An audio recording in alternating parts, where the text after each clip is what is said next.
Hey, bud. Thanks Hi. for coming over super late, eating tacos with me. I'm grateful for you taking the time to let me interview you. Do you mind telling people what your name is? Hi, my name is Josh. I am a filmmaker.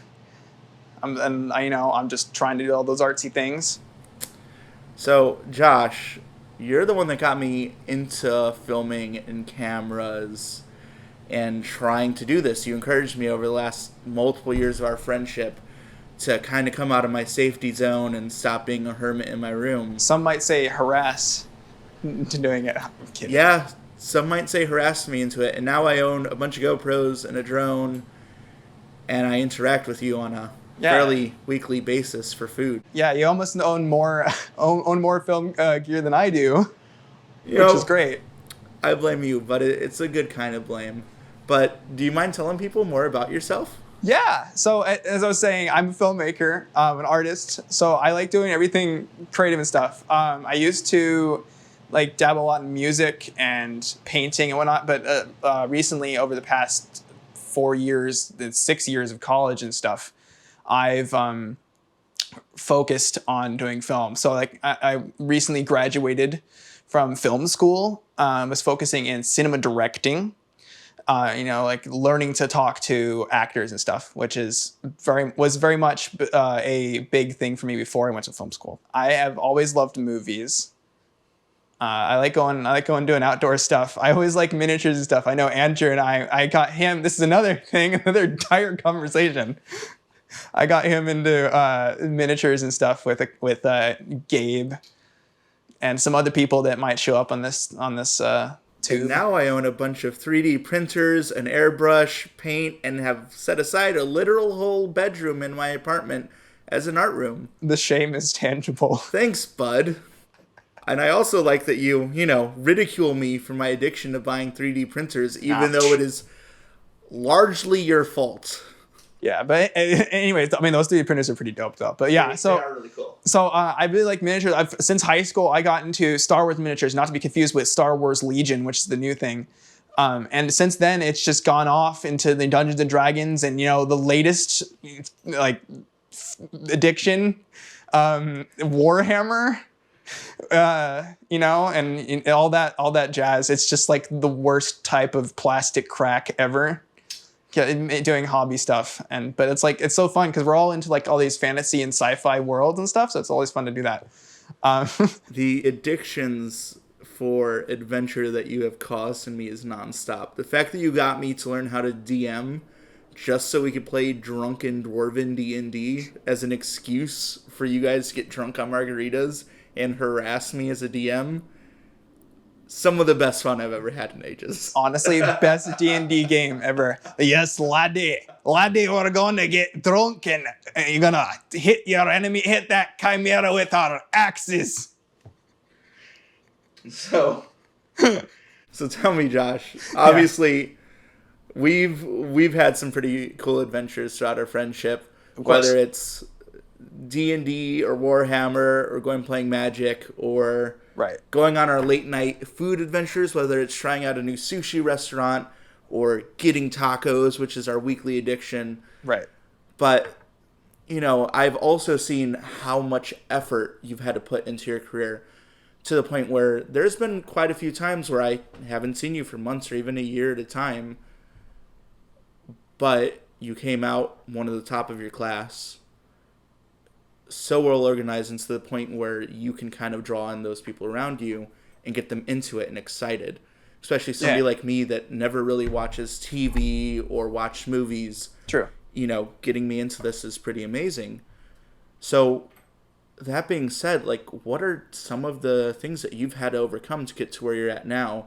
I know you moved a lot. We met back in California, but even then you were moving and having to transition, and even with school, I know you've had a pretty rough time. Do you mind talking about that?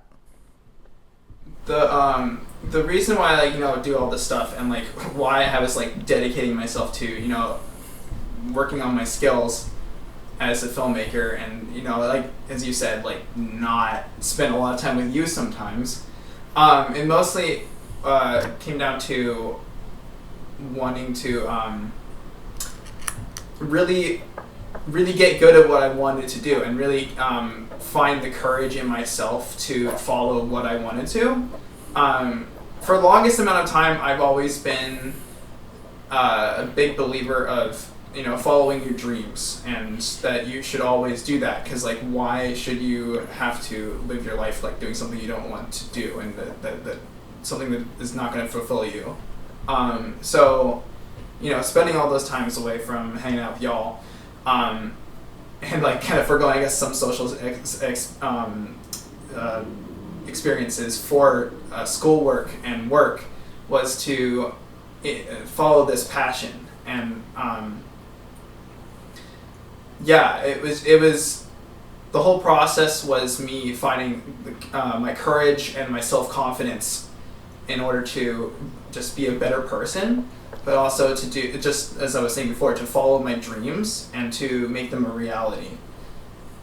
And I think that's something that everybody should consider, is like where you are in your life, like how can you make that better? If you're not happy, like what does make you happy? Can you monetize that? That's a good way to think. I know. Not that everything about life is about money, but just thinking about making your life more fulfilling, and like make it feel like you're always going somewhere and not just you're staying at the same level. That's a good point. And I know everything seems pretty rough for a while, but you've accomplished some amazing goals, and you've built your own pretty awesome community around you. What would you tell a younger Josh to encourage him? I do get asked this question a lot. It's I know I'm going to say the typical thing, because I still believe in that a lot, which is go just shoot films. Like, I know literally everybody says that. Any interviewer of any filmmaker you're going to watch, they'll say that, but it's so true, because if you're just going to wait for film school or wait for a specific person to tell you how to do something, you're not necessarily going to learn how that applies directly to yourself. I think this translates into other parts of life as well, but like having the hands-on experience is the most important thing when you're going anywhere in life, and especially in film. Is like, you want to be able to interact with people, you want to learn how to work with people, and you want to learn how to deal with all of that when things go wrong. And that's going to be 80% of your experience, at least on a film set. I'm not even kidding. It's like way more than half of it is just problem solving and figuring it out. So, as a message to anybody coming into film, or to my past self, shoot more stuff, or get on more sets, get life experiences, no matter what they are, because those are going to give you the skills that you're going to need, the really valuable skills that you're going to need to get into to do what you want to do. It's essentially giving you tools to work with in life that you're not going to necessarily get by sitting in a classroom or reading a book. Like, those can tell you what you can do, but it's not going to tell you how to exactly to apply them. I think that's a good way to think about it. And obviously you've lived it and you've used it to better yourself. I'll try. So, and I've got to say thank you, because even when I first started looking at cameras and stuff, your whole motto was, well, you got to at least start trying before you could even fail. Yeah, that's true. And even this, I mentioned in my first video that I'm scared to be behind a camera. But it's fun. It's fun hanging out with my friends and recording them and hearing their stories. And, half the people that you and I have met, whether it's at the card shops or even at the taco restaurants making friends, it's helped to build very fun connections with people. So I'm very grateful. I'm very grateful to you for helping kind of push me out of that shell. No problem, man. Yeah.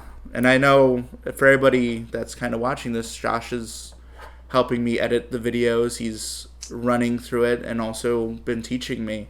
So a lot of what you guys will be seeing will be handled by this gentleman right here.